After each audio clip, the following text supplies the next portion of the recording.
काल आपले 21 श्लोक झालेले होते रघुवंशमच्या दुसऱ्या सर्गातले. आता दुसऱ्या सर्गातल्या 22व्या श्लोकापासून आपण पुढे सुरू करूया.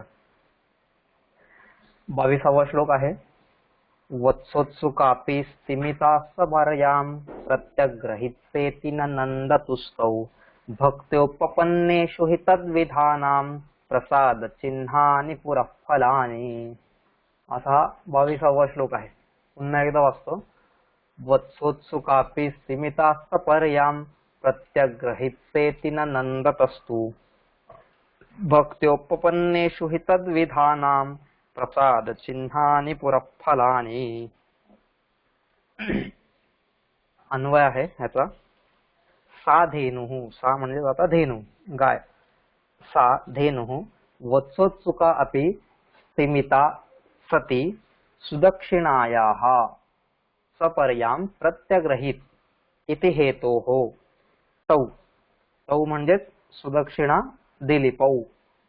ननंदतुः ही यस्मात् भक्त्या उपपन्नेषु प्राणेषु तद्विधानां नंदिनी सदृशानां प्रसाद चिन्हानि पुरः फलानि भवन्ति.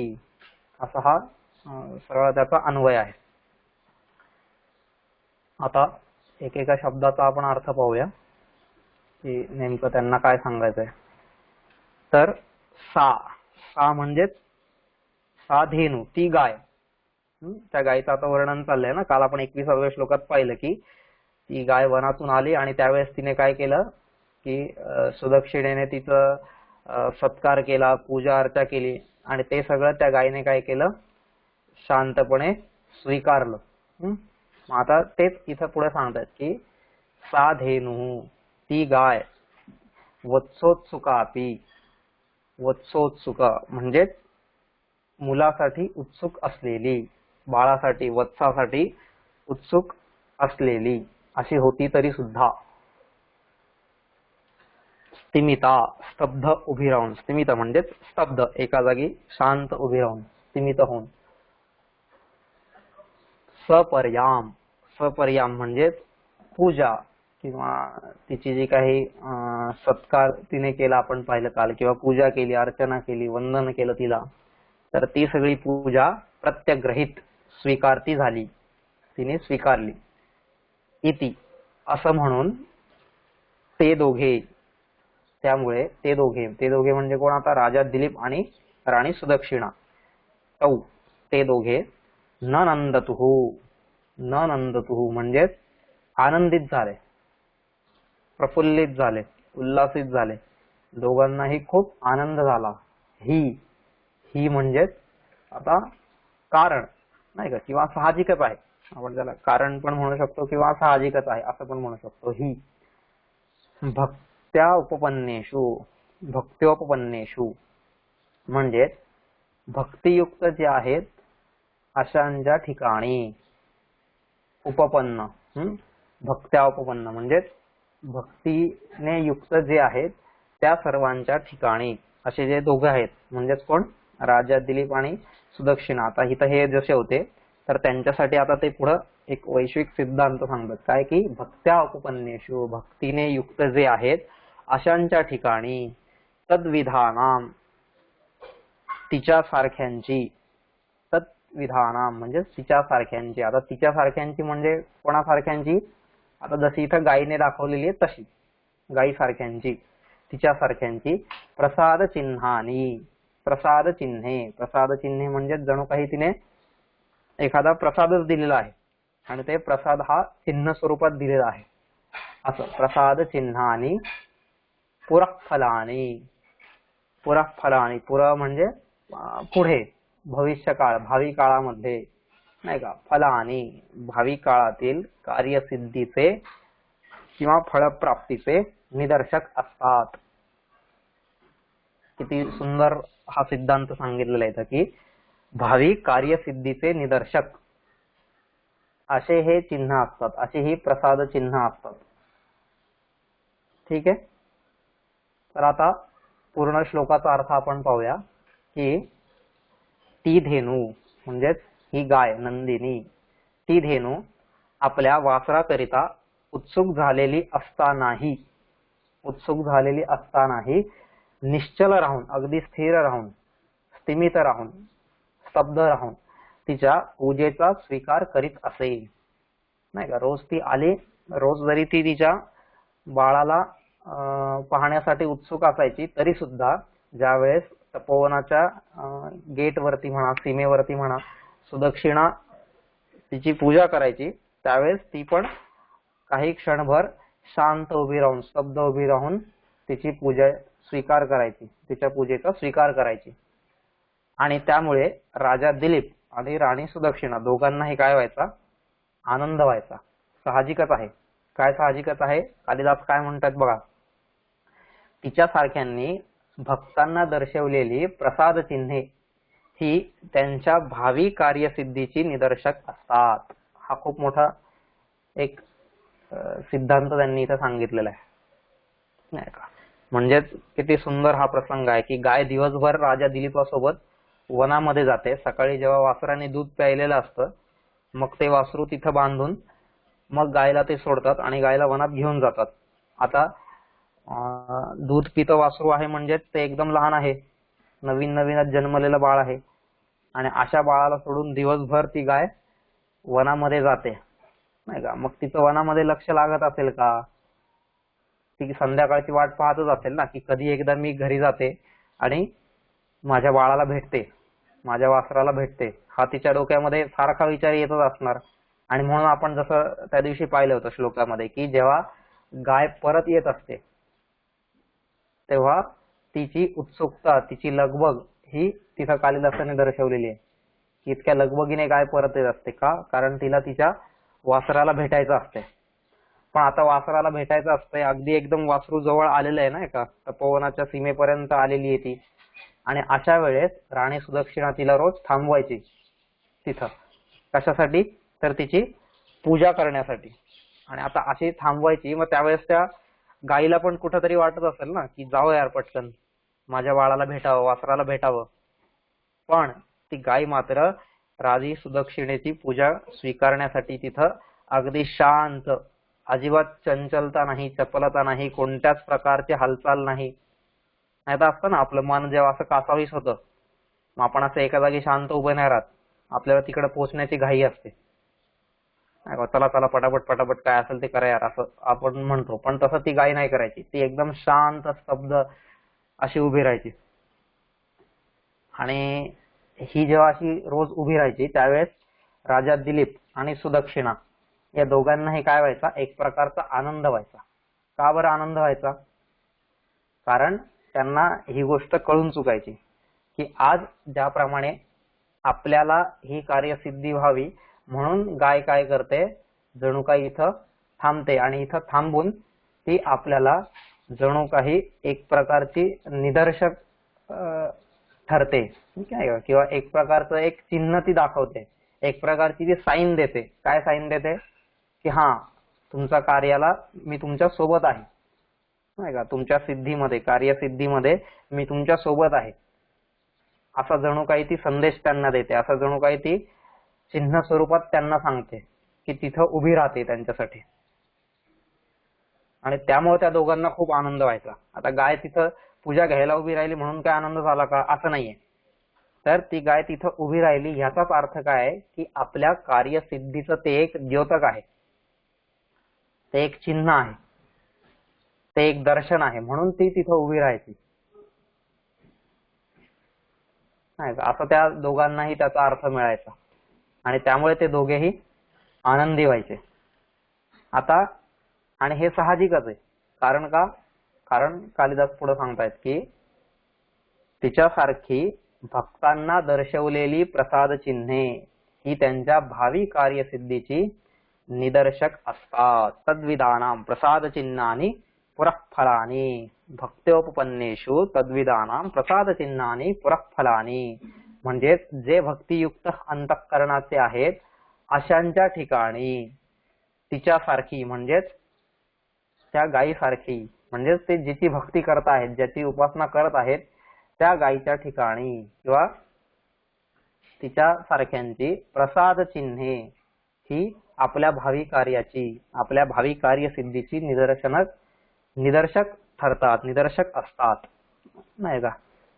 म्हणून तर आता आपण ज्यावेळेस किती ह्याच एक सुंदर उदाहरण जर बघायचं असेल तर ती म्हणजे गीतेमध्ये आहे, नाही का, की ज्यावेळेस 11वा अध्याय येतोय आणि 11व्या अध्यायामध्ये अर्जुन म्हणतोय की मदनुग्रहाय परमं गुह्यमध्यात्म संज्ञितम यत्वयोक्तम वचस्तेन मोहोयम विगतो मम, नाही का, सुरुवातीलाच की माझा मोह निघून गेलेला आहे वगैरे वगैरे अर्जुन सगळं तिथं सांगतोय. पण तेवढं सांगितल्यानंतर पण आता भगवंतांनी तिथं गीता थांबवायला पाहिजे होती वगैरे, पण उलट झालेलं आहे. तिथं तर भगवंतांनी त्या अध्यायामध्ये स्वतःच विश्वरूप अर्जुनाला दाखवलेलं आहे, नाही का. त्यावेळेस अर्जुन म्हणतो की हा ते आहे मला हे रूप बघायचं वगैरे. त्यावेळेस भगवंत त्याला म्हणतात की दिव्यं ददामि ते चक्षु, नाही का, मी तुला असे दिव्य चक्षु देतो. म्हणजे बघा एवढा भगवंत कधी उदार झालेला पाहिला का आपण, की नाही का. स्वतःच विश्वरूप दाखवतोय, स्वतःच विश्वरूप दाखवण्यासाठी स्वतःच त्याला दिव्य चक्षु देतोय, त्याला सांगतोय बघ. आणि मग ते सगळं झाल्यानंतर मग अर्जुन पण सांगतोय ना का त्याला काय काय दिसलं. अनेक बाहू दरवक्त नेत्रम पश्यामि त्वां सर्वतोऽनंत रूपम, नाही का. सगळं नांतन्न मध्यन्न पुनस्तव आदिम पश्यामि विश्वेश्वर देव. आता हे जे सगळं तो सांगतोय की अशा अशा प्रकारचं मी तुझं रूप पाहिलेलं आहे. आता इथं भगवंतांनी अर्जुनाला विश्वरूप दाखवलं, हे कशासाठी दाखवलं किंवा त्याच्या मागचं काय कारण असावं. भगवंताला आपला मोठेपणा अर्जुनाला दाखवायचा होता, बघ मी किती मोठा आहे वगैरे, असं का. तू कोणाशी बोलतोय जरा लक्षात घे वगैरे, असं का नाही. त्याचं कारण हे काय की भक्त्या उपपन्नेषु तद्विदानां प्रसाद चिन्हानी पुरःफलानी, जे आपल्या प्रती भक्तियुक्त अंतःकरणाने समर्पित भावाने जोडलेले आहेत अशा लोकांना त्यांच्या भावी कार्यसिद्धीसाठी भगवंत सुद्धा काय करत असतो, नेहमी अशाच प्रकारची प्रसाद चिन्ह दाखवत असतो, नाही का. हे विश्वरूप दर्शन म्हणजे काय, एक प्रकारचं एक प्रसाद चिन्ह आहे की हा उद्या तुझी कार्यसिद्धी नक्कीच होणार आहे, निश्चितच होणार आहे. आणि त्यासाठीची ही एक प्रकारची साईन आहे की जी साईन पाहून अर्जुनाला विश्वास आला आणि शेवटी तो म्हणतोय की करिष्ये वचनं तव, नाही का. हा सगळा विश्वास आल्यानंतर म्हणजे ती मिळालेली एक साईन आहे. त्याच प्रकारे इथं पण व्हायचं की जेव्हा ती गाय रोज त्यांच्यासाठी थांबायची आणि मग त्यांना कळायचं की नाही एवढी मोठी कामधेनू असताना सुद्धा ती आमची पूजा स्वीकारण्यासाठी स्वतःहून थांबते तिथं, म्हणजे नक्कीच ती आम्हाला कार्यसिद्धीचं द्योतक किंवा कार्यसिद्धीचं चिन्ह दाखवते, नाही का. ती गाय आता डायरेक्ट सांगू शकत नाही हो बाबा तुमची कार्यसिद्धी होणार आहे बरं का, असं नाहीये. म्हणून ती एक प्रकारे हिंट देते, एक प्रकारे चिन्ह देते, एक प्रकारे ती दर्शवते की हा तुम्हाला कार्यसिद्धी ही प्राप्त होणार आहे. म्हणजे असं एक सुंदर की भक्त्या उपपन्नेषु. पण आता हे भगवंत कोणाला दाखवतात, फक्त आणि फक्त जे भक्त असतात त्यांनाच. आपण म्हणतो यार आता माझा पण किती कार्यसिद्धी असतात, पण माझ्या कार्यसिद्धीमध्ये कधीच भगवंताची चिन्ह दाखवत नाही मला. तर माझ्या कार्यसिद्धीमध्ये मला भगवंत ही चिन्ह न दाखवण्याचं कारण काय, कारण भक्त्या उपपन्नेषु, मी त्याच्याजवळ भक्तीने जातच नाहीये, भक्तियुक्त अंतःकरणाने मी त्याच्याजवळ जातच नाहीये, किंवा मी त्याच्याजवळ गेलो तरी त्याला कुठंतरी मर्यादित ठेवलेलं आहे, कुठंतरी एखाद्या दगडाच्या मूर्तीमध्ये ठेवलेलं आहे, कुठंतरी एखाद्या देवाऱ्यात ठेवलेलं आहे, कुठंतरी एखाद्या लाल फडक्यात ठेवलेलं आहे. त्याला भक्तियुक्त अंतःकरण नाही म्हणत. ज्यावेळेस भक्तियुक्त अंतःकरण असतं त्यावेळेस नामदेवांची गोष्ट माहिती आहे आपल्याला की कुत्र्याच्या मागे सुद्धा तुपाची वाटी घेऊन पळालेले, त्याला म्हणतात भक्तियुक्त अंतःकरण, नाही का. विसोबा खेचर असतील, तुकाराम महाराज असतील, कोणताही संत घ्या तुम्ही, या प्रत्येक संताच्या जीवनामध्ये हा भक्त्योपपन्नेषु, भक्त्योपपन्नेषु ही जी संकल्पना आहे, भक्तियुक्त अंतःकरणाने जे त्यांच्या जवळ गेलेले आहेत असे हे सगळे लोक आहेत, नाही का. आज ज्यांची जयंती आहे शंकराचार्य, आदिशंकराचार्यांची आज जयंती आहे. असा हा श्रेष्ठ माणूस, हा पण कसा होता? अगदी भक्त्या उपपन्नेषु, म्हणजे ज्याला आपण म्हणूया की बुद्धीच्या सर्वोच्च टोकावरती, सर्वोच्च शिखरावरती जाऊन बसलेला हा माणूस आहे. म्हणजे शंकराचार्यांची जी बुद्धी होती, त्यांच्या बुद्धीची जी लेवल होती, अशा लेवलचा माणूस होणं कठीण आहे. इतक्या बुद्धीच्या उच्च टोकावरती जाऊन बसलेले होते, नाही का? ज्यांच्यावरती भगवंताला सुद्धा अभिमान असायचा, गौरव असायचा. भगवंत सुद्धा ज्यांच्या चरणांचं पाणी धुवून पित असेल, नाही का? असे हे सगळे लोक होते. कपाली भूतेशो भजती जगदीशैक पदवेम, असा तो कपाली जो असेल, तो कपाली सुद्धा आपल्या गळ्यामध्ये ज्या कवटीची माळ घालत असेल, डोक्यांची कवटी, नाही का? तर ते भगवंत सांगतात तिथं त्या ह्याच्यामध्ये की मी गळ्यामध्ये जी कवट्यांची माळ घालतो ती कोणाच्या कवट्या असतात? तर ह्या अशा संत साधू संतांच्या कवट्या असतात की जे मला अतिशय प्रिय आहेत. त्यांना मी माझ्या हृदयाजवळ स्थान देतो, म्हणून त्यांच्या कवट्यांची माळ मी गळ्यात घालतो, असा त्याच्या मागचा अर्थ आहे. पण आता त्या माळेमध्ये सुद्धा, ती जी कवट्यांची माळ असेल ना, त्या कवट्यांच्या माळेमध्ये सुद्धा बघा, आपण कोणती पण साधी माळ जरी असते ना, तरी तिच्यामध्ये कुठंतरी एक सेंटरला एखादा मणी ठेवतो, काहीतरी असं प्रेशियस स्टोन काहीतरी ठेवतो त्या माळेच्या मध्यभागी, नाही का? सगळ्यात महत्वाचा मणी असलेला जो काय असेल. तसं कदाचित भगवान शंकर सुद्धा त्यांच्या या कवट्यांच्या माळेच्या मध्यभागी एकदम या शंकराचार्यांची कवटी ठेवत असतील. म्हणजे असं हे खूप महान चरित्र आहे आदिशंकराचार्य. आणि हे आदिशंकराचार्य बुद्धीच्या इतक्या उच्च टोकावरती पोहोचलेले असताना सुद्धा भावही सुद्धा तितक्याच उच्च कोटीचा होता, नाही का? कोणतंही स्तोत्र त्यांचं उचलून पहा, परब्रह्मलिंगम भजे पांडुरंगम, मम भवतु कृष्णोक्षी विषय, नाही नाही रक्षति दुःखृय करणे, भज गोविंदम भज गोविंदम. कोणतंही स्तोत्र घ्या त्यांचं, कोणतंही स्तोत्र, पशुनामपदी, कोणतंही स्तोत्र घ्या, प्रत्येक स्तोत्राच्या मधून त्यांचा जो भाव प्रकट झालेला आहे, तो भाव म्हणजे हा भक्त्या उपपन्नेषु, म्हणजे भक्तीने जवळ जाणारा, बुद्धीने जवळ जाणारा नाही, तर भक्तीने, आर्द्रतेने. जसं आपण मागे पाहिलं होतं ना, दया आर्द्र भावम, तसं जवळ गेलं पाहिजे. बुद्धीने जवळ जाऊन उपयोग नाही. आणि म्हणून आपण काल परवा पण पाहिलं की तो बुद्धीचा दात कसा पाहिजे? अर्धा पाहिजे, आणि श्रद्धेचा दात पूर्ण पाहिजे. त्याचं कारण हे, आणि ही गोष्ट शंकराचार्यांच्या जीवनात आपल्याला दिसते की जो माणूस बुद्धीच्या उच्च शिखरावर आहे, तितकाच तो माणूस भावाच्याही उच्च शिखरावरती आहे. हे अभ्यास न करता किंवा काही पूर्वकल्पनांच्या आधारे म्हणा, किंवा काही पूर्वग्रह दूषित बुद्धीने म्हणा, काही विद्वान म्हणतात की शांकर फिलॉसॉफी, नाही का? म्हणजे जगामध्ये भारतीय तत्वज्ञानाला शांकर फिलॉसॉफी असं म्हणून सुद्धा ओळखलं जातं, अद्वैत तत्वज्ञान किंवा शांकर फिलॉसॉफी. इतका हा माणूस श्रेष्ठ होता की ज्याच्या नावाने तत्वज्ञान ओळखलं जाते आज भारतात, नाही का? शांकर तत्वज्ञान, शांकर फिलॉसॉफी, असा हा माणूस जो फिलॉसॉफी सांगणार आहे, तो शंकर वेगळा आहे, शंकराचार्य. आणि ज्याने ही सगळी स्तोत्र लिहिलेली आहेत, तो शंकर वेगळा आहे, ते शंकराचार्य वेगळे आहेत, असे हे लोक म्हणतात. त्यांना ही गोष्ट मान्यच होऊ शकत नाही की जो बुद्धीच्या इतका उच्च टोकावरती आहे, तत्वज्ञानाच्या इतक्या उंच शिखरावरती जाऊन पोहोचलेला आहे, तोच माणूस भावाने इतका वेडापिसा होतोय, भावाने इतका आर्द्र होतोय, भावाने इतका ओलाचिंब होतोय. ही गोष्ट त्यांना मान्य होत नाहीये. जसं कृष्णाच्या जीवनात पण आहे की गोकुळात खेळणारा कृष्ण वेगळा होता, रणांगणात लढणारा कृष्ण वेगळा होता, गोपींमध्ये खेळणारा कृष्ण वेगळा होता, गीता सांगणारा वेगळाच होता, असं ते म्हणतात. त्यांच्या डोक्यामध्ये ही गोष्ट शिरतच नाही की एकच माणूस इतक्या सर्व गुणांनी परिपूर्ण असू शकतोय. ही गोष्ट त्यांच्या डोक्यात येत नाही.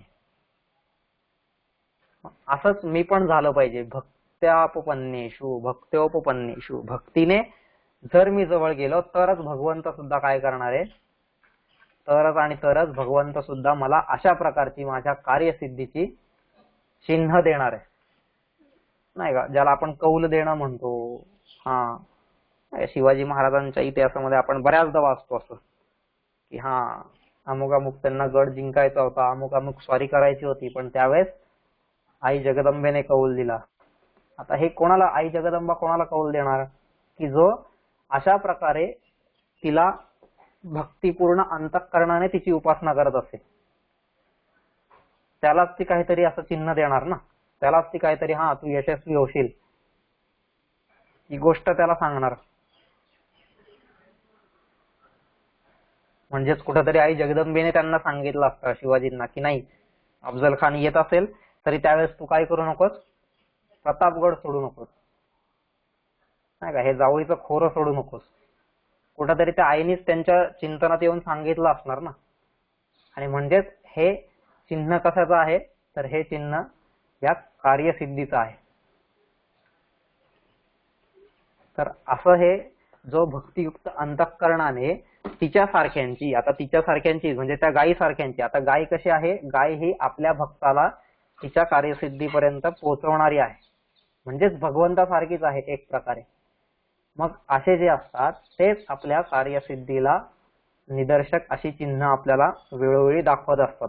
फक्त ती चिन्ह आपल्याला ओळखता सुद्धा आली पाहिजेत, नाही का. आता राणी सुदक्षिणा आणि दिलीप यांच्या जागी जर आपण असतो तर आपण विचार केला असता, हा थांबते गाय आता रोज, काय त्यात एवढं, आता दिवसभर एवढी बाहेर होतीच, आता अर्धा मिनिट इथं थांबल्याने काय फरक पडला अजून, काय नाही, थांबते बाबा बिचारी बरी आहे, आपण असा विचार केला असता.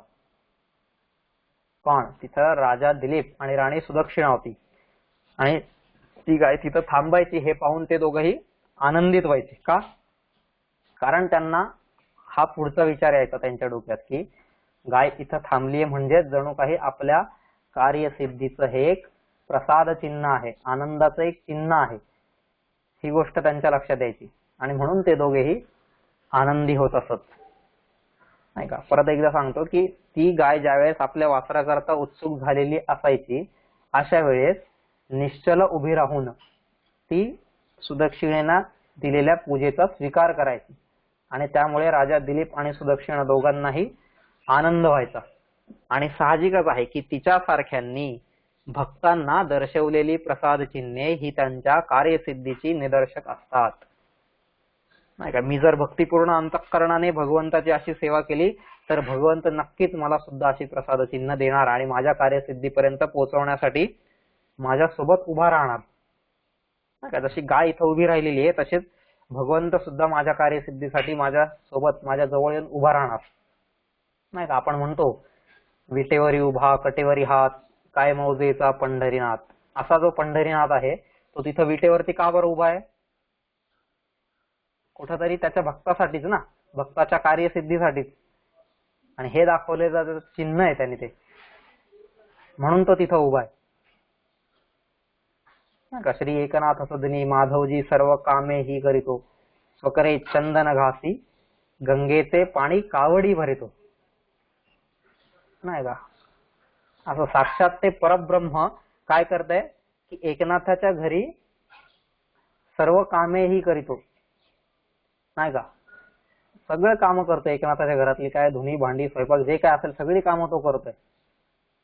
गंगेचे पाणी कावडी भरितो, नाही का. एकनाथांना तिथं अभिषेक करायला पाणी लागायचं भगवंतावरती, मग ते पाणी आणायला कोण जायचं, स्वतः भगवंत जायचा. कशासाठी? स्वतः भगवंत मडकं घेऊन गंगेवरती जायचा, गंगा म्हणते गोदावरी, गोदावरीवरती जाऊन तिथून घागरीत पाणी घेऊन यायचं आणि कशासाठी, परत ते स्वतःवर अभिषेक करण्यासाठी किंवा अभिषेक करून घेण्यासाठी. एवढी भगवंत कोणाची सेवा करेल, ही एक प्रकारची ही सगळी प्रसाद चिन्हच आहेत ना कार्यसिद्धीची. स्वकरे चंदन घासी, आता एकनाथ महाराजांना भगवंताला पूजा करताना चंदन लावायचं असते, पण ते भगवंताला चंदन लावण्यासाठी चंदन उघळून कोण देत आहे, ते घासून कोण देत आहे, स्वतः ती चित शक्ती, स्वतः ते परब्रह्मच ते चंदन घासून देत आहे, नाही का. म्हणजे याच्यापेक्षा भगवंत अजून काय करू शकतो भक्तांसाठी. पण हे कोणासाठी करतो, जो अशा प्रकारे भक्त्योपपन्न, भक्तीने युक्त असेल, नाही का, अशा लोकांसाठीच. आणि मग भक्त कोणाला म्हणतात, कसा असावा, हे सगळं गीतेने वर्णन केलेलंच आहे, नाही का. यो मद्भक्तः मे प्रिय, भक्त्या माम विजानन्ति यावन्यश्चास्मि तत्वद ततो मां तत्वदो ज्ञात्वा वगैरे हे सगळं प्रत्येक ठिकाणी गीतेने भक्ताबद्दल सांगितलेले. भक्तोसी मे सखा चेती रहस्यं हे तदुत्तमम. प्रत्येक ठिकाणी गीता त्या भक्ताबद्दल सांगते. तर असा भक्त झाला पाहिजे. यो मद्भक्तः मे प्रिय, जो माझा भक्त असेल तोच मला अतिशय आनंदी आहे, आवडता आहे, त्याचाच मला अतिशय आनंद होतो, तोच मला प्रिय आहे. असा भक्त मी होऊ शकतोय का? हा विचार करणारी, या विचाराकडे उद्युक्त करणारी आपली संस्कृती आहे. आणि त्या संस्कृतीचं दर्शन कालिदास इथं वेळोवेळी आपल्याला घडवतोय.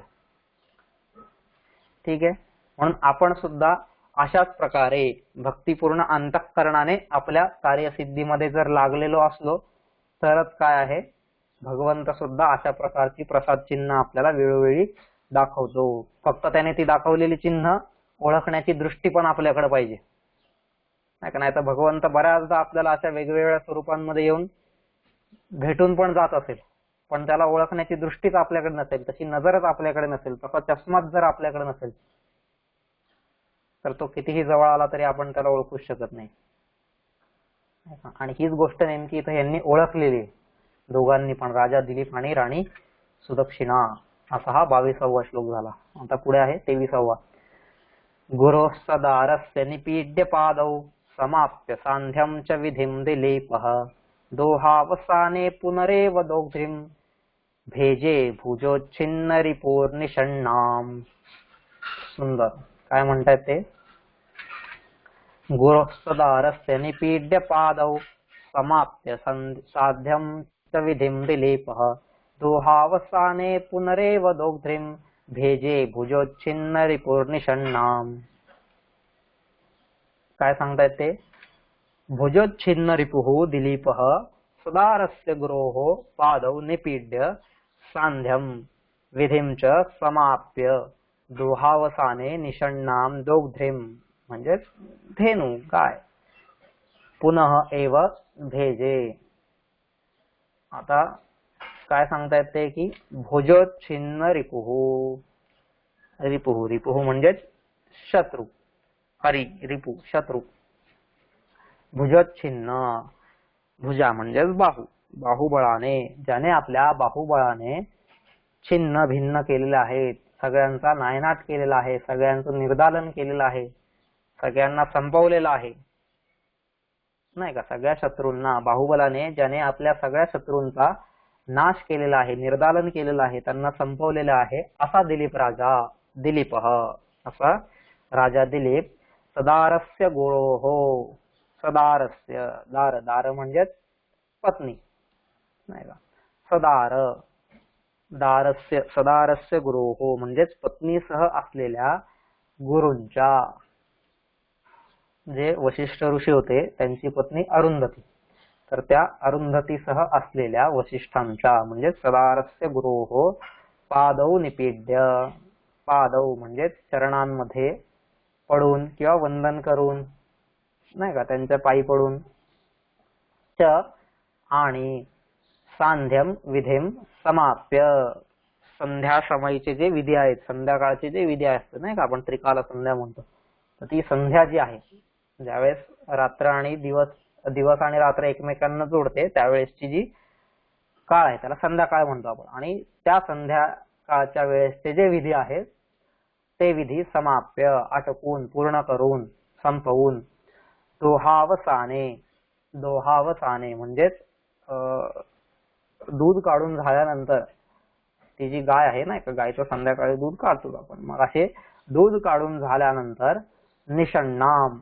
निषण्णा म्हणजेच बसलेली, अशी जी बसलेली गाय होती त्या बसलेल्या दोग्ध्रिम, दोग्ध्रिम म्हणजेच परत इथं आता कामधेनूची, त्या बसलेल्या गायची पुनरेव भेजे, पुन्हा सेवा करता झाला, पुन्हा सेवा करत असे, नाही का? सुंदर वर्णन आहे असं की ज्याने आपल्या भुजबलाने आपल्या सर्व शत्रूंचा नाश केलेला आहे, निर्दालन केलेला आहे, त्यांना संपवलेला आहे, मारलेला आहे, असा तो राजा दिलीप पत्नीसह असलेल्या गुरूंच्या चरणांना वंदन करून संध्या समयाची विहित कृत्ये आटपून, दूध काढून झाल्यावर बसलेल्या त्या कामधेनूची पुन्हा सेवा करीत असे. म्हणजे याला खरी सेवा म्हणतात. आता ऋषींनी सांगितलं होतं ना की तू काय कर, जंगलात तिला घेऊन जा, चरायला ने वगैरे वगैरे सगळ्या गोष्टी. ती खाली बसली की तू पण बस, ती चालली की तू पण चाल, ती पाणी प्यायली की तू पण पाणी पे, तिने काही खाल्लं तरच तू खा. आता अशी सेवा केली ना. आता संध्याकाळ झाली, आता घरी आला, आता गोठ्यात बांधलेली तिला, तिचं दूध काढून झाले, सगळं झालंय. आता एखादा आपल्यासारखा असतो तो काय म्हटला असता, ऋषींनी आपल्याला कधीपर्यंत सांगितलेलं आहे, जंगलातून इथपर्यंत येतपर्यंत, आणि मग उद्या सकाळी परत तपोवनातून जंगलात आणि संध्याकाळी परत जंगलातून तपोवनापर्यंत, एवढ्या वेळ मला तिची सेवा करायची. आता संध्याकाळी आल्यावर जरा थकलो ना मी दिवसभर तिच्या मागं फिरून, आता संध्याकाळी तरी जरा आराम पाहिजे, थोडा एसी कूलर लावून आपलं निवांत बसलं पाहिजे तिथं, असा विचार करू की नाही आपण. आणि बरोबर, त्यात काय चुकीचं नाही, कारण ऋषींनी मला तेवढंच सांगितलं होतं. ऋषींनी ही गोष्ट सांगितली नव्हती का इथं आल्यावरती परत सेवा कर. आपण असा तर्क दिला असता तिथं. पण हा रघुवंशी राजा होता, हा इक्ष्वाकू कुळातला राजा होता, हा मनूचा वंशज होता, आणि म्हणून त्याने असं केलेलं नाहीये, नाही का. त्याने काय केलेलं आहे, तर संध्याकाळी जेव्हा तो आलेला आहे, तर आलेला असताना पत्नी सोबत बसलेले जे वशिष्ठ ऋषी आहेत, त्यांची पत्नी अरुंधती, तर त्यांनी अरुंधती आणि वशिष्ठ या दोघांनाही नमस्कार केला. कोणी, राणी सुदक्षिणा आणि राजा दिलीपाने. आणि चरणांना वंदन करून झाल्यावरती जे काही संध्या आहे ती संध्या नियमित प्रमाणे त्यांनी केलेली आहे, नाही का, जी आज आपण कोणीच करत नाही, संध्याच करत नाही आपण. संध्या ही केली पाहिजे, ती आपल्या ऋषी मुनींनी दिलेली आहे. का दिलेली आहे, त्याचं कारण काय आहे, आता हे खूप मोठा विषय आहे तो सुद्धा, परत ते आपला विषय डायव्हर्ट होईल परत, तर सध्या त्याच्यात नको जाऊया. पण ती संध्या आपण सगळ्यांनी केली पाहिजे, ज्याला जशी जमेल तशी. पण त्यावेळेस मला भगवंताचं नामस्मरण, चिंतन, मनन, त्याची आठवण तरी काढली पाहिजे संध्या म्हणून आपण. तर ती संध्या कर्म जी आहेत, विहित कर्म जी आहेत, ज्याला नित्य कर्म म्हणूया आपण, नाही का. कर्मांचे वेगवेगळे प्रकार आहेत, नित्य कर्म, नैमित्तिक कर्म, उपासना कर्म, प्रायश्चित्त कर्म वगैरे असे वेगवेगळे प्रकार पडतात. तर त्याच्यातलं हे नित्य कर्म आहे, संध्या करणं. नित्य कर्म त्यालाच म्हणतात की जे केल्यानंतर तुम्हाला कोणत्याही प्रकारचं पुण्य मिळत नाहीये, बरोबर. असं हे संध्या कर्म आहे. किंवा जे नाही केलं तर तुम्हाला काही पापही लागणार नाही, पण ते तुम्ही केल्यानंतर पुण्यही तुम्हाला मिळणार नाही, असं ते म्हणजे नित्य कर्म. जसं नाही का, दात घासतो आपण, आता दात घासल्यावर आपल्याला पुण्य मिळतंय का, नाही, आणि दात नाही घासले म्हणून आपल्याला पाप लागतंय का, अशातलाही भाग नाहीये. तर ह्याला नित्य कर्म म्हणू आपण. तर तसं हे संध्या हे नित्य कर्म आहे. मी संध्या केली, मी भगवंताची आठवण केली म्हणजे त्याच्यावरती उपकार केले असे नाहीये, ते नित्य कर्म आहे माझं, ते तर मी केलंच पाहिजे.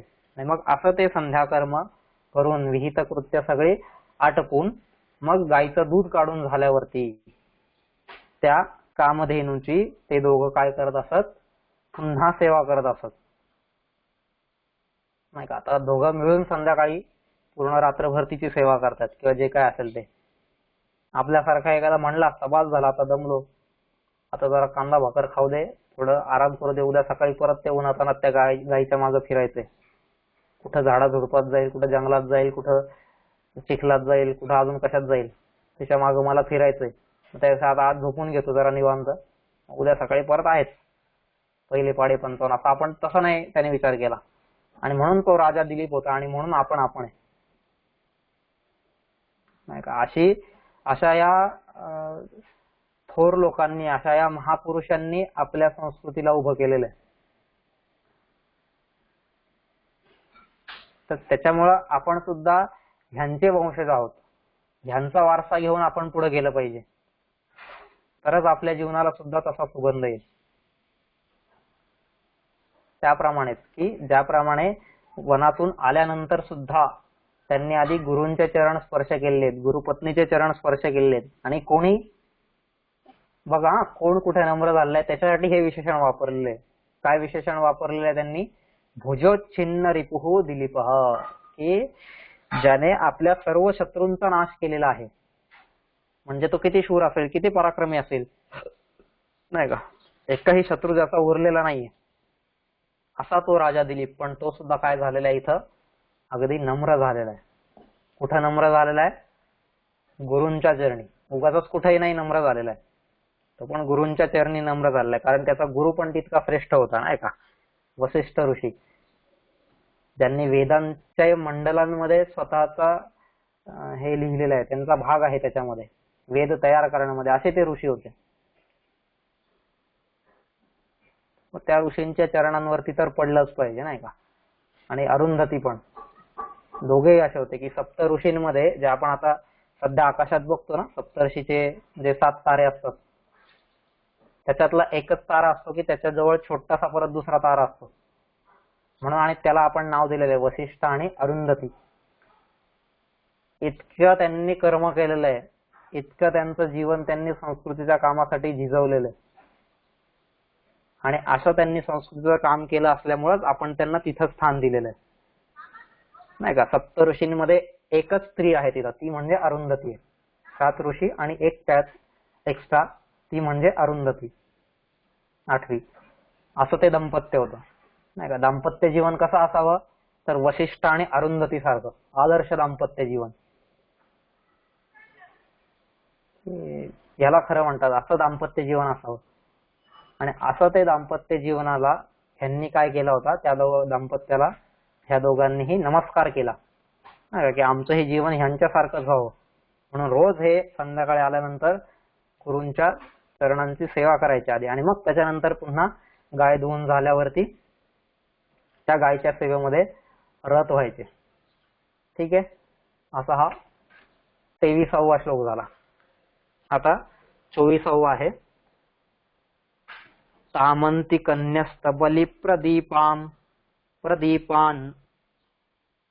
एक मिनिट, तामंती कन्यस्तबली प्रदीपाम अन्वास्य गोप्ता गृहिणी सहाय क्रमेण सुप्ता मनुसंविवेश सुप्तोत्थितां प्रातरनूदतिष्ठत. ठीक आहे, परत एकदा वाचतो. तामंती कन्यस्तबली प्रदीपाम अन्वास्य गोप्ता गृहिणी सहाय क्रमेण सुप्ता मनुसंविवेश सुप्तोत्थितां प्रातरनूदतिष्ठत. तर काय म्हणतात ते? गोप्ता, गोप्ता म्हणजेच रक्षण करणारा नाही का, असा तो राजा. आता गोप्ता दिलीपः गृहिणी सहाय सन अंतिकन्यस्त बली प्रदीपाम ताम धेनुम अन्वास्य क्रमेण सुप्ताम अनुसंविवेश प्रातः सुप्तोत्थिताम अनु उदतिष्ठत. असा अन्वय त्याचं सांगितलेलं आहे. काय म्हणतात ते? गृहिणी सहाय गोप्ता. गोप्ता म्हणजेच रक्षण करणारा. आपण मागे पण पाहिलं होतं, सवीर्य गुप्ता ही मनोप्रसूतीवर तिथे ना. गोप्ता म्हणजेच रक्षण करणारा. गृहिणी सहाय, गृहिणी सहाय म्हणजेच ज्याला त्याच्या पत्नीची साथ मिळालेली आहे अशा पत्नीसह असलेला तो राजा. अंतिकन्यस्त बली प्रदीपाम, अंतिकन्यस्त बली प्रदीपाम, की अंतिक जिच्या जवळ बली आणि दीप म्हणजे दिवा नाही का. बळी म्हणजे जे काही संध्याकाळी बळीचं अन्न जे काही असेल, जो काही नैवेद्य असेल, तो नैवेद्य आणि दिवा असं जिच्या जवळ ठेवलेले आहे अशा ताम त्या गायीच्या. अंतिकन्यस्त बली प्रदीपाम, जिच्या जवळ बळी म्हणजेच तो काही नैवेद्य असेल तो आणि दिवा ठेवलेला आहे. आता संध्याकाळची वेळ म्हणून अंधार झालेला आहे, म्हणून आपण गोठ्यामध्ये अंधारात करून ठेवतो रात्री, पण तसं नाही, तिथे त्यांनी दिवा ठेवलेला आहे. अशा जिच्या जवळ दिवा ठेवलेला आहे अशा त्या गायीच्या, ताम त्या गायीच्या, अन्वास्य त्या गायीच्या मागाहून बसून. मागाहून बसून म्हणजेच कसं की ज्यावेळेस ती गाय बसते त्याच्यानंतरच हे दोघे बसून. कोण? राणी सुदक्षिणा आणि राजा दिलीप. आता संध्याकाळी दोघे पण आहेत सेवेला. राणी सुदक्षिणेला वशिष्ठांनी फक्त तू जंगलात जाऊ नको एवढंच सांगितलं होतं, तू तपोवनात सेवा करू नको असं नव्हते म्हणले. किंवा राणी सुदक्षिणा पण तिथं म्हणू शकले असते ना. आता बघ, हे ऋषींनी व्रत कोणाला दिलंय? गायची सेवा करा हे राजाला व्रत दिलंय ना. मग राजा दिलीप करेल, मी आपली जरा जाऊन झोपते निवांत, असं तिने केलेलं नाहीये नाही का. म्हणून तिला इथं गृहिणी सहाय हा शब्द खूप महत्वाचा आहे. असो, एक मिनिट, आपण आधी श्लोकाचा अर्थ पाहूया. की अन्वास्य तिच्या मागाहून बसून क्रमेण क्रमाक्रमाने सुप्ताम ती झोपल्यावरती नाही का, ती गाय झोपल्यावरती अनुसंविवेश मागाहून झोपला नाही का, तो मागाहून तो राजा पण झोपला. आणि प्रातः सकाळी सुप्तोत्थिताम आणि सकाळी पुन्हा ती झोपेतून उठल्यानंतर अनुदतिष्ठत मागाहून तिचा तो उठला. आता इथं राजा उठला आणि हे झालं असं नाहीये. आता हे सगळं राजाने केलं, इथं एकवचनात लिहिलंय, पण याचा अर्थ राजाने केलं असं नाहीये. तर पहिल्या शब्दात त्यांनी सांगितलं हे सगळं कोणी कोणी केलेलं आहे, गृहिणी सहाय्य गोप्ता म्हणजे पत्नी समवेत असलेला राजा, त्यांनी ह्या सगळ्या गोष्टी केलेल्या आहेत. म्हणजे इथं राजाने केला म्हणजेच काय, त्याच्या पत्नीने सुद्धा या सगळ्या गोष्टी केलेल्याच आहेत असं इथं ते सांगतात. ठीक आहे, म्हणून त्या गृहिणी सहाय्य या शब्दाचं एक वेगळं महत्व आहे इथं. नाही तर आपल्याला परत वाटेल की ह्या सगळ्या गोष्टी तर एकवचनामध्ये दिलेल्या आहेत, द्विवचनामध्ये दिलेल्या नाहीयेत त्यांनी नाही का, की दोन माणसांनी केलं, त्या दोघांनी केले असं नाही लिहिलंय तिथं, एकानेच केलं असं दिलेलं आहे, त्याने केलं. पण त्याने केलं म्हणजे कसं, पत्नी समवेत असलेल्या त्याने केलं. आता त्याने केलं, आता आपण असं म्हणलं की पत्नी समवेत असलेला तो मुंबईहून दिल्लीला गेला. आता असं म्हणताना मी एक वचनच वापरणार आहे, पण मग त्याच्यासोबत पत्नी गेली नाही का, तर गेली, त्याच्यासोबत त्याची पत्नी सुद्धा गेलेलीच आहे. पण आता इथं वर्णन करताना मी एकाचं करतोय म्हणून एकाबद्दलच सांगितलेलं आहे. ठीक आहे, एकदा पुन्हा संपूर्ण श्लोकाचा अर्थ सांगतो की आपल्या गृहिणीसह असलेला तो राजा जिच्याजवळ बली आणि दीप ठेवलेले आहेत अशा त्या गायीच्या मागे बसून राही व क्रमाक्रमाने ती निजल्यावरती आपण सुद्धा झोपत असे निजे. आणि सकाळी ती झोपेतून उठल्यानंतर राजा सुद्धा उठत असे. असं हे सुंदर वर्णन केलेलं आहे की म्हणजे बघा, चक्रवर्ती सम्राट आहे आणि असा चक्रवर्ती सम्राट कुठं झोपतोय, एका गोठ्यामध्ये झोपतोय. कधी झोपतोय, गाय झोपल्यानंतर. आधी तर गाय जोपर्यंत बसलेली आहे तोपर्यंत तो पण बसून राहायचा आणि मग क्रमाक्रमाने नाही का, जशी गाय उभी असेल तर तो उभा राहायचा, मग गाय बसली की तो बसायचा गोठ्यामध्ये रात्रीच्या वेळेस, आणि मग गाय जर झोपली तर तो झोपायचा. कोण, एक चक्रवर्ती सम्राट राजा दिलीप, ज्या रघुकुळाने संपूर्ण विश्वाला आपल्या आधिपत्याखाली आणलेलं होतं. स्वर्गातील देव सुद्धा ज्याला मदतीला बोलवत असायचे ते पण त्याच्यासोबत नतमस्तक व्हायचे, देवांवरती सुद्धा जो उपकार करायचा असा राजा दिलीप, तो काय करायचा मात्र इथं गोठ्यामध्ये झोपायचा नाही का, गाय झोपल्यावरती झोपायचा. आणि तो दिलीपच नाही तर त्याची पत्नी सुदक्षिणा सुद्धा, एखादी महाराणी नाही का, एवढी चक्रवर्ती सम्राटाची असलेली महाराणी, ती कशाला गोठ्यात झोपेल, पण ती सुद्धा तिथं गोठ्यात झोपते. म्हणजे ही आपली संस्कृती आहे की याला नम्रता म्हणतात. इतकी नम्रता माझ्या जीवनात आली पाहिजे की कितीही श्रेष्ठ जरी मी असलो तरी सुद्धा इथपर्यंत सुद्धा मला जायची वेळ आली तरी जाता आलं पाहिजे नाही का. त्याला म्हणतात ते वरती जे आपण पाहिजे ना, भक्त्योपपन्नेषु, भक्तीने जवळ जाणारा असा तो राजा, तसं माझं जीवन झालं पाहिजे. आणि ह्याला म्हणतात खऱ्या अंतःकरणाने भक्ती, भक्तियुक्त अंतःकरण, तर याला म्हणतात की जे राजा दिलीप आणि राणी सुदक्षिणेकडून आपण शिकायला पाहिजे. आणि हीच गोष्ट त्यांच्या कुळातल्या प्रत्येकाने पुढे पाळलेली दिसते आपल्याला नाही. म्हणून आपण म्हणतो रघुकुल रीत सदा चली आई, प्राण जाय पर वचन न जाय. जसं वचनाच्या बाबतीत आहे तसंच या भक्तीच्या, या सेवेच्या, या बाबतीमध्ये सुद्धा आहे. जशी इथं हे दोघं सेवा करतायत गायीची, नक्कीच त्यांचा पण जो वंशज असेल लक्ष्मण, तो सुद्धा आपल्या भावाची सेवा करणार नाही का? जो भरत असेल तो आपल्या रामाची तशी सेवा करणार नाही का? का बरं नाही करणार? कारण त्यांना तसं बाळकडू आधीच पासून मिळालेलं आहे, त्यांचा वंशज तसा झालेला आहे, तर ते नक्कीच करणार. पण आपल्या इथं मागच्या पिढीने केलेलं नसतंय, त्याच्या मागच्या पिढ्यांचा तर आपल्यालाच पत्ता नसतोय, तर आपण तरी काय करणार पुढं. पण असं म्हणून ती गोष्ट न सोडता आता इथून पुढे आपण प्रयत्न करायला सुरुवात केली पाहिजे. भक्त्योपपन्नेषु, अशा प्रकारे त्यांनी त्या गायीची सेवा केलेली. एक क्रमाक्रमाने ती गाय जेव्हा उभी राहील तेव्हा उभा असायचा, ती बसली की गोठ्यात बसायचा, ती झोपली की मग राजा झोपायचा, आणि ती सकाळी उठली तर त्याच क्षणी राजा सुद्धा उठायचा. आता गाया गुरांचा यांचा काही नेम असतो का, किती वेळ झोपणार किती वेळ नाही झोपणार? काही नेम नाहीये ना. त्याच्यासाठी त्या राजाला कायम ज्याला आपण श्वान निद्रा म्हणू ना, अगदी असं कुत्र्यासारखी झोप, की ज्याला आपण म्हणा की थोडं काही हल्लं का लगेच जागा, हा अशी झोप राजा घेत असेल त्यावेळेस. हा गाय उठली तर नाही ना, तिला काही हवं येतं नको ना, नाही का, तिला काही त्रास तर होत नाहीये ना, प्रत्येक वेळेस तो त्या गायीची चिंता करत असेल, सेवा करत असेल. आणि अशी त्याची ती संपूर्ण रात्र जायची. आणि त्याचीच नाही तर त्याची पत्नी सुद्धा, त्याला म्हणतात गृहिणी सहाय्य, नाही का. पत्नी, गृहिणी हे कोणाला म्हणतात? धर्मपत्नी, अर्धांगिनी, की जी पतीच्या कामामध्ये त्याला साथ देते. आणि कोणत्या कामामध्ये? तर यज्ञीय कामामध्ये, संस्कृतीच्या कामामध्ये, धर्माच्या कामामध्ये, कर्तव्याच्या कामामध्ये जी त्याला साथ देते तिला गृहिणी म्हणतात.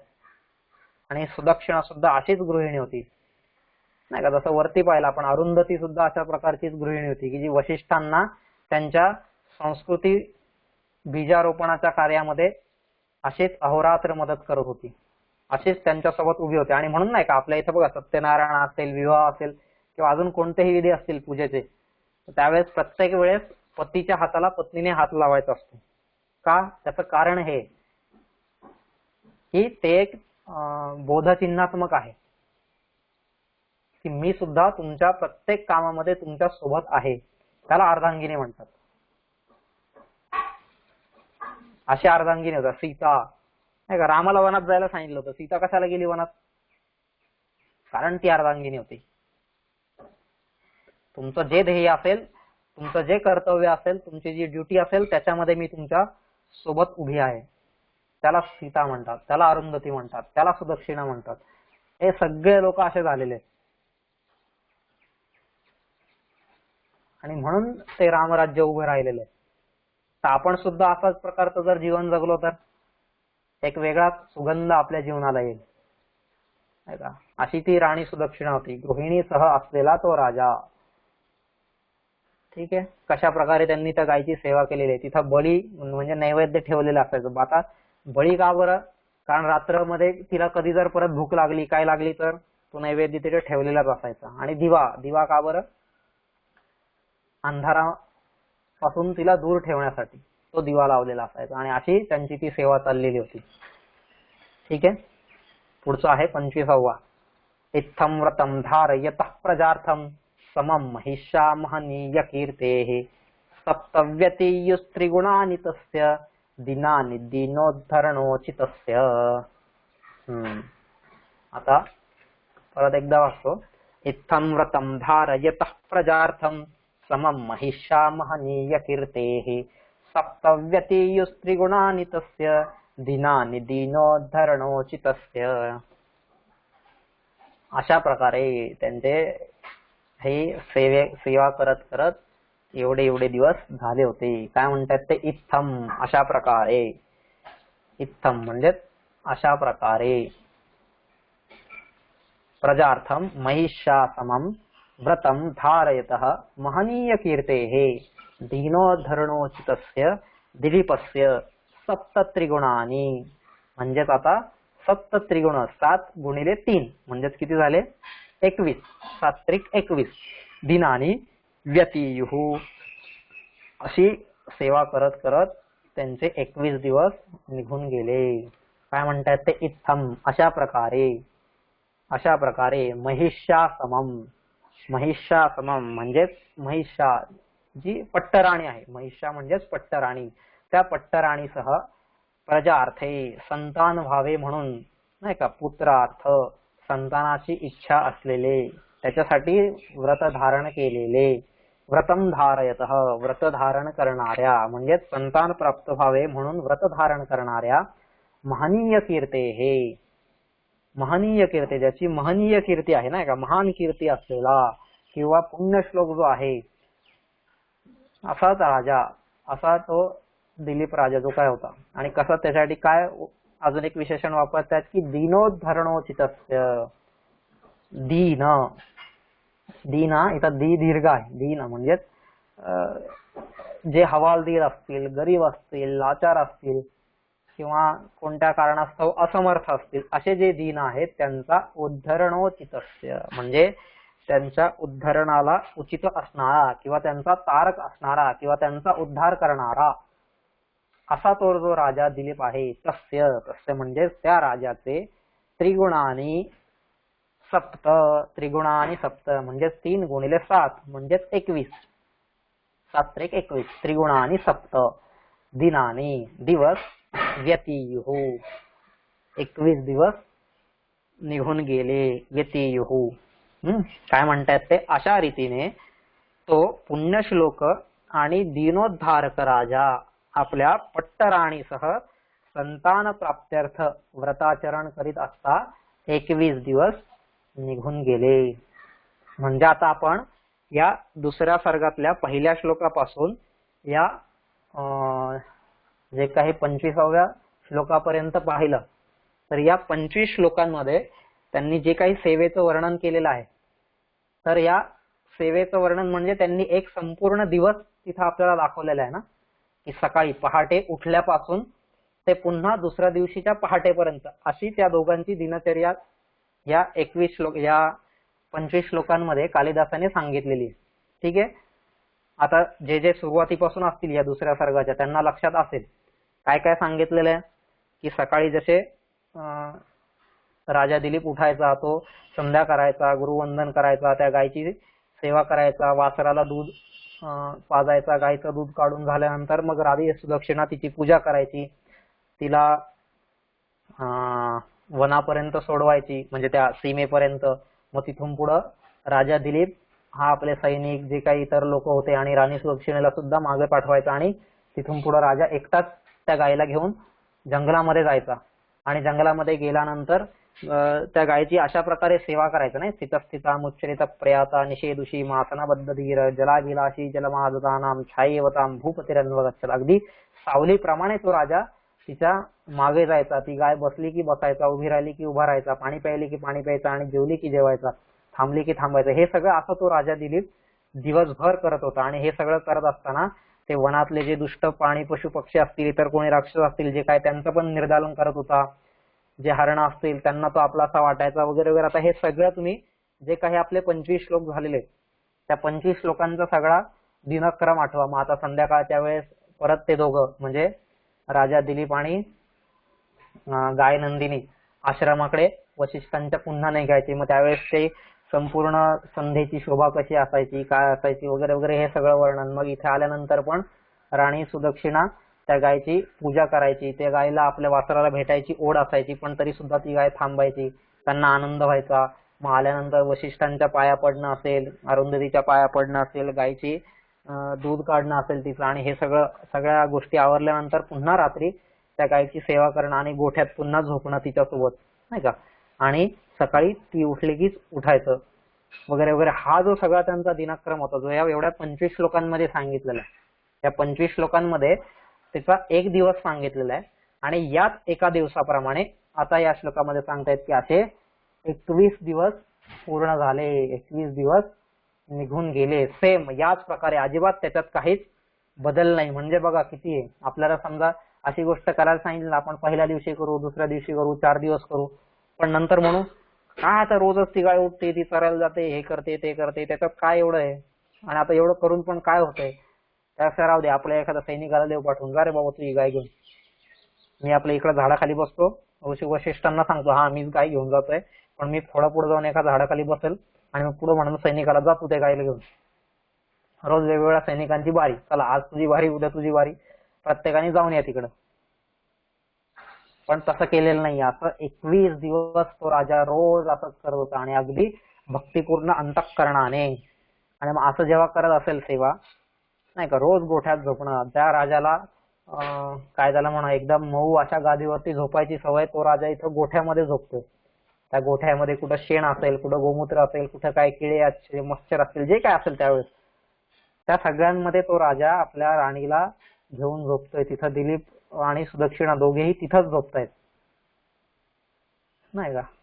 तर अशी सेवा 21 दिवस ते दोघेही नितांत श्रद्धेने अगदी निष्ठापूर्वक अगदी श्रद्धापूर्वक करत होते. आणि अशा प्रकारे 21 दिवस निघून गेलेले आहेत. कशामध्ये निघून गेलेले आहेत व्रताचरणामध्ये नाही का. व्रताचरणामध्ये हे 21 दिवस निघून गेलेले आहेत. व्रतम धारयतः ज्यांनी व्रत धारण केलेलं आहे. कशासाठी? संतान प्राप्त्यर्थम. संतान प्राप्तीसाठी ज्यांनी व्रत धारण केलेलं आहे अशा त्या राजा दिलीप आणि राणी सुदक्षिणेचे 21 दिवस पुढे निघून गेलेले आहेत ही सेवा करत. आणि त्याच्यासाठी त्याला काय इथं दिलेलं आहे की दीनोद्धारक असं विशेषण वापरलेलं आहे. दीनोद्धारक म्हणजेच काय? दीन, दुःखी, पीडित अशा लोकांचा उद्धारक असलेला तो राजा. राजा होता मग तो फक्त चांगल्या लोकांशी चांगला वागणार असं नाही, तर उलट जो दीन, दुःखी, पीडितांचा कैवारी होता, त्यांचं उद्धारण करणारा होता, त्यांचा उद्धारक होता. आणि दुसरं काय विशेषण सांगतायत त्याच्यासाठी की जणू काही महनीय कीर्ती. हे त्याची कीर्ती काय होती? महनीय, महान कीर्ती असलेला, ज्याची कीर्ती संपूर्ण विश्वामध्ये चोहीकडे पसरलेली आहे. आपण जसं मागेही पाहिले ना की तीनही लोकांमध्ये, पृथ्वी, स्वर्ग आणि पाताळ, ह्या तीनही लोकांमध्ये ज्याची कीर्ती पसरलेली आहे असा हा राजा दिलीप. मध्यम लोकपाल, भूपती, वेगवेगळे त्याच्यासाठी विशेषण आलेली आहेत. आपल्या पत्नीसोबत पट्टराणी, महिषा, इथं महिषा शब्द वापरलेला आहे. आता पट्टराणी, आता पट्टराणी हा शब्द कधी वापरला जातो? जेव्हा राणीवासामध्ये किंवा काय आपण त्याला म्हणूया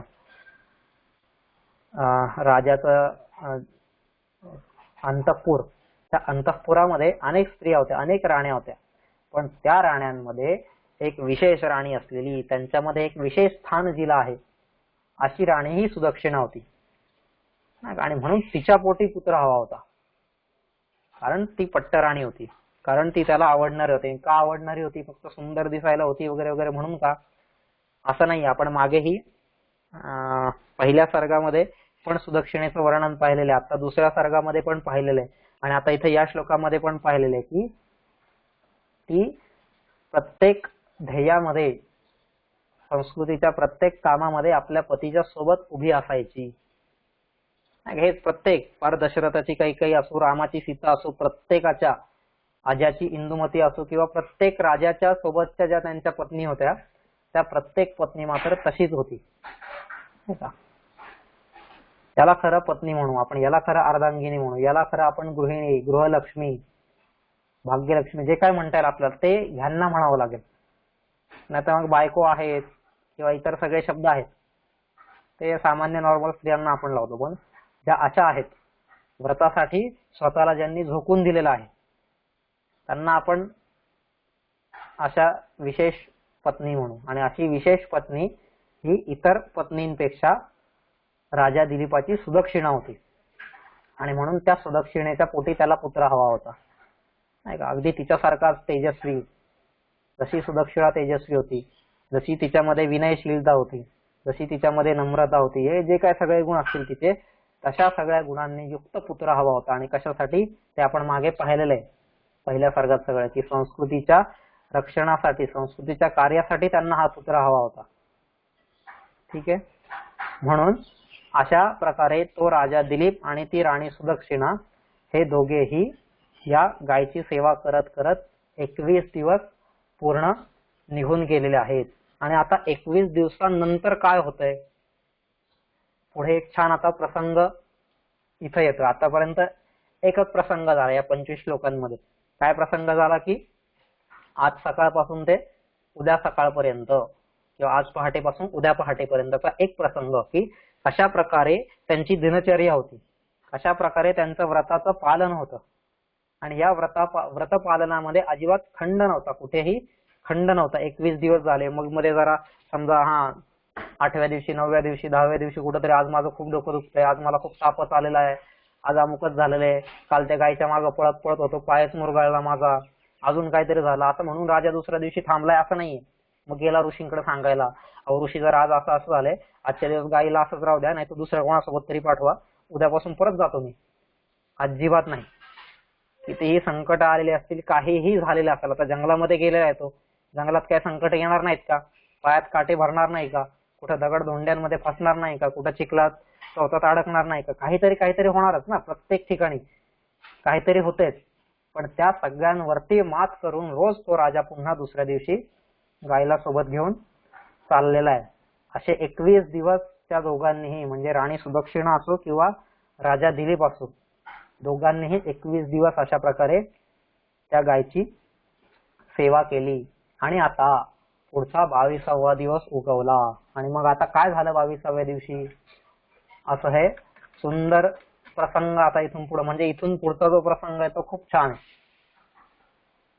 तर तो प्रसंग आता आपण उद्यापासून पाहूयात काय झालं तिथून पुढे, नाही का. 26व्या श्लोकापासून पुढे आपण उद्या पाहूया. आता आजचं जे काही झालेलं आहे आपलं, ह्याच्यामध्ये जर कोणाला काही बोलायचं असेल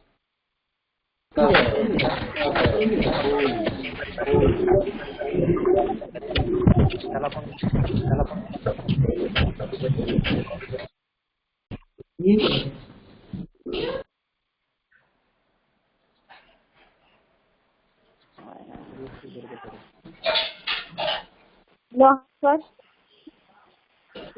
हॅलो. हा, संध्या कशी करायची त्याविषयी सांगा ना थोडस. हा, संध्या हा खूप तसा गहन विषय आहे. त्याच्यामध्ये आता थोडक्यात 2 मिनिटात असं सांगता येणार नाही. पण संध्येमागचा फक्त भाव सांगतोय. आता संध्या कशी करायची याच्यासाठी प्रत्येक ठिकाणी वेगवेगळ्या विधी आहेत, नाही का. त्या विधींमध्ये जाण्यापेक्षा किंवा जे काही कर्मकांड असेल त्या कर्मकांड कसं आहे नंतर तुम्ही अजूनही इतर लोकांद्वारे सुद्धा जाणू शकता. पण त्याच्या मागचा नेमका भाव काय आहे की त्या संध्येचा भाव म्हणजे मला भगवंताचं स्मरण करायचं आहे, की जो मला चालवतोय, फिरवतोय, बोलवतोय, नाही का. आपल्या ऋषींनी सांगितलेले की डोळ्यांनी बघतो, ध्वनी परिसतो, कानी पदी चालतो, जिव्हेने रस चाखितो, मधुरही वाचे आम्ही बोलतो, हाताने भोवसाल काम करीतो, विश्रांती घ्यावया, घेतो झोप सुखे फिरून उठतो, ही ईश्वराची दया. आता ही माझी सगळी जी कामं आहेत ती मी कोणामुळे करतोय, तर या ईश्वरामुळे करतोय. आणि म्हणून मला या ईश्वराला, ह्या भगवंताला, त्याची शक्तीला, त्या परब्रह्माला नेहमी स्मरण केलं पाहिजे. आणि मग ते स्मरण कसं केलं पाहिजे, तर हे जे संध्या आहेत ह्या ज्या जोडणाऱ्या काळ आहेत, नाही का, या निदान 3 संध्या ज्या आहेत तर त्या 3 संध्यांच्या वेळेस तरी मी त्या भगवंताचं स्मरण केलं पाहिजे, त्यांना पूजलं पाहिजे, त्यांची आठवण काढली पाहिजे. मग ती आठवण काढण्याची प्रत्येकाची पद्धत कशी पण असू शकते, त्याला काही हे नाहीये. हे म्हणजे कसं आहे की एखादा प्रियकर आपल्या प्रेयसीची आठवण कशी काढतो, एखादा तिला मेसेज करत असेल, एखादा तिला फोन करत असेल, एखादा तिला पत्र लिहित असेल, एखादा तिच्या आठवणीमध्ये कविता लिहित असेल, काहीही करत असेल, पण प्रत्येक प्रियकरनी आपल्या प्रेयसीची आठवण काढतोय ना. ती गोष्ट महत्वाची की तिला आठवलं पाहिजे, तिची पूजा अर्चा केली पाहिजे, तिची उपासना मी केली पाहिजे. मग ती कोणत्या मार्गाने केली पाहिजे, कसं केलं पाहिजे, तो भाग वेगळा आहे, तो भाग नंतरचा आहे. ठीक आहे. तर संध्येमागचा हा भाव आहे की मला त्या भगवंताचं स्मरण केलं पाहिजे, की जो माझ्या आतमध्ये बसून मला 24 तास चालवतोय त्याला मी आठवलं पाहिजे, त्याला मी कुठेतरी कृतज्ञतापूर्वक थँक्यू म्हटलं पाहिजे. आणि ही गोष्ट मी निदान दिवसातून 3दा तरी केली पाहिजे. म्हणून ही त्रिकाला संध्या आलेली आहे. ठीक आहे, त्याला संध्या म्हणतात. ठीक आहे. ओके. हा, मग ते नंतर तुम्हाला अजून इतरही लोकांकडून तुम्ही जाणून घेऊ शकता किंवा इंटरनेटवरती पण हे सगळं दिलेलं आहे. पण त्याच्या मागचा भाव एवढाच आहे सध्या की त्याच्यासाठी मला ती संध्या करायची. ठीक आहे, थँक्यू. ठीक आहे. अजून कोणाला काही?